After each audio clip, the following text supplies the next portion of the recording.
All right, I want to now consider two-dimensional collision.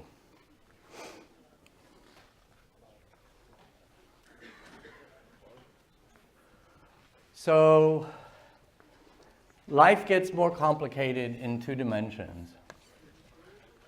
Darn. All right, so we have a neutron that is attacking a boron. What? A boron something. Either it's a nucleus or, let's say it's a nucleus. So we have a boron 10 nucleus, and after the collision, so let's say the boron was there, we find that it went out and is going this way and is moving at speed big V at an angle theta with respect to the initial direction of the neutron. And what's happening here is that the neutron bopped off and is going up at speed V. And this is an elastic collision, and we want to see if we can't solve for things like little v, big V, and theta. Ooh, that sounds like a lot of unknowns. Before we get lost, how many equations are we going to need if we're going to solve for 3 unknowns? Yeah, so where are we going to get those? Kinetic energy gives us how many? Only 1. We need 2 more. 2 for momentum. 2 for momentum. 1 for each dimension. Okay, so we have to worry about momentum in the x. Let's call this the x direction. You know, the usual x and y. So we have unknowns.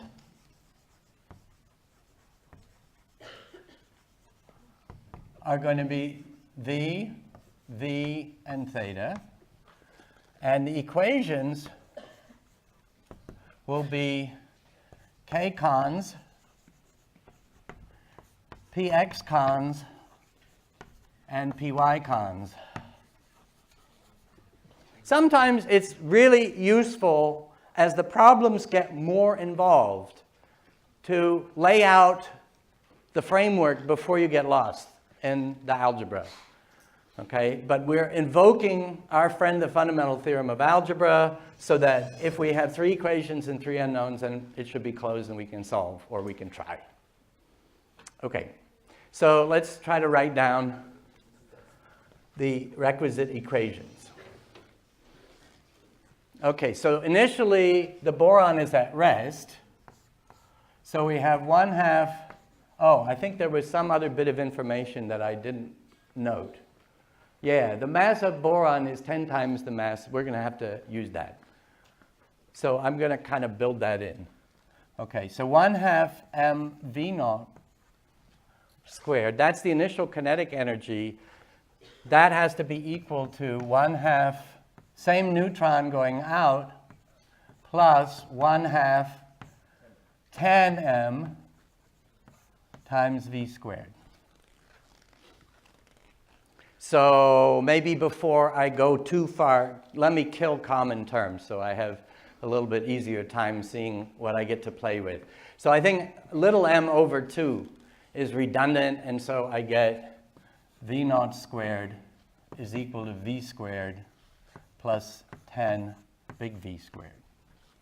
Okay, so that's the first equation. That's the conservation of kinetic energy. What about x component of momentum? Okay, so initially it's all in the neutron. So this is going to be the piece of x equation, and so we have m v0. Now, that's nice because the neutron doesn't have any x afterwards. All of the x momentum must be in the boron, right? So how much is that? So that's going to be 10m v times some trig function. Make sure you know which one. Cosine. If theta went to 0, then yeah, we would get all of it, so we need the cosine. All right, and now, is there anything to simplify there? Yeah, we could kill the m. So we have v naught is equal to 10v cosine theta.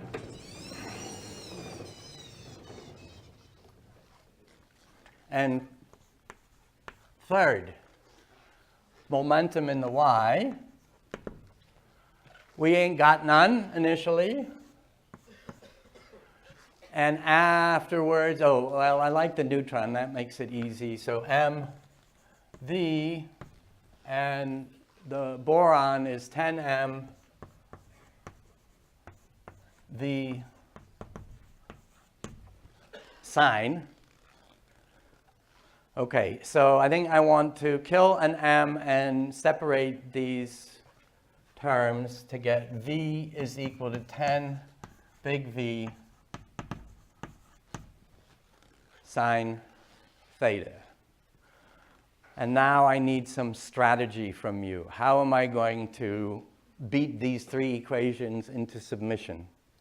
Yeah? If you square equations 2 and 3, Yeah? and add them together and get the equation of triple sense. So that would get rid of theta, and I would have an equation that ties together v naught, v, is that right? So let's try that. So let's take 2 squared plus 3 squared. So 2 squared becomes v naught squared. 3 squared on the left is v squared.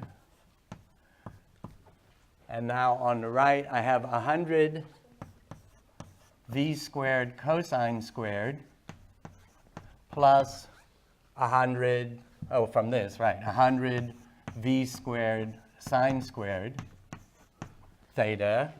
And so because cosine squared theta plus sine squared theta is 1, this is 100 v squared.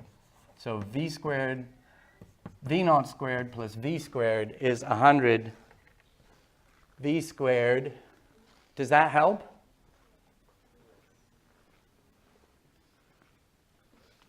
V naught is like the only thing I know, right?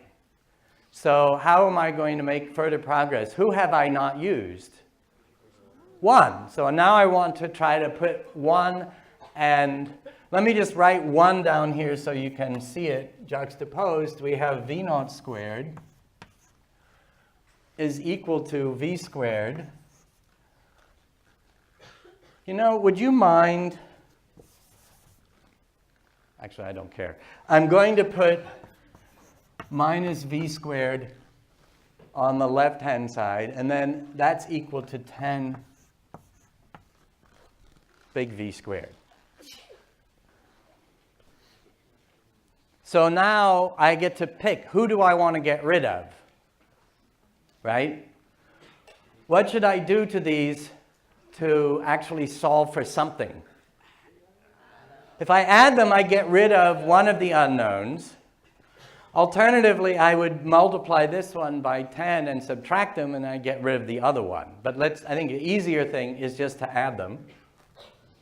So then we get 2v naught squared is equal to 110 v squared.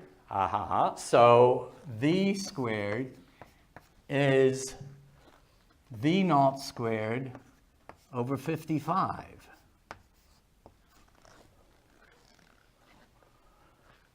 Which doesn't factor a whole lot usefully when I take a square root. Too bad. V is equal to v naught time over the square root of 55.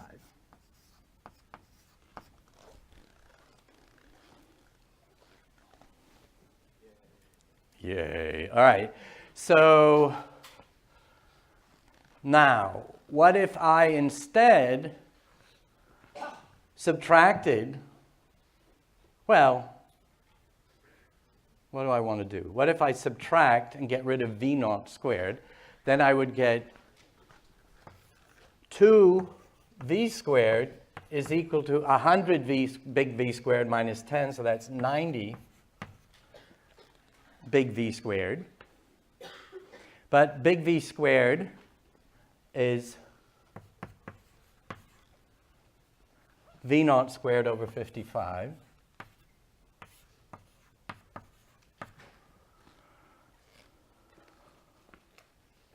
Okay, so V squared, if I put the 2 under there, looks like 90 over 110 V naught squared. So I can wipe out one factor of 10, and then we have V is equal to 9. Oh, that I can take a square root of. So 3 over root 11 times V naught. 2 down, 1 to go. And in order to get the angle theta, that was the first thing. What's your name again? Colin. Yeah, what Colin told me to get rid of. So that's why theta isn't lingering or malingering. So we need to resurrect it in order to solve for theta.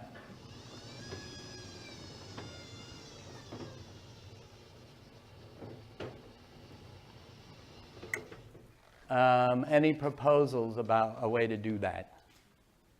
Use equation 2 and plug into big V. Say again?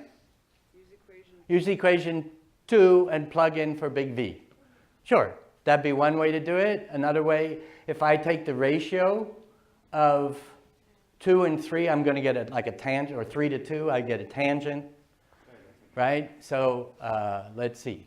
V over V naught must be equal to 10 V sine theta over 10 V cosine theta, which is the tangent of theta. And is that right? So the tangent of theta, I think we already have V over V naught, right? Yeah, that's the tangent is 3 over root 11. Okay? So what I'm trying to get across is organize, number your equations, keep track of what you know, what you're going for, and as the problems get more involved, you won't get lost. Okay?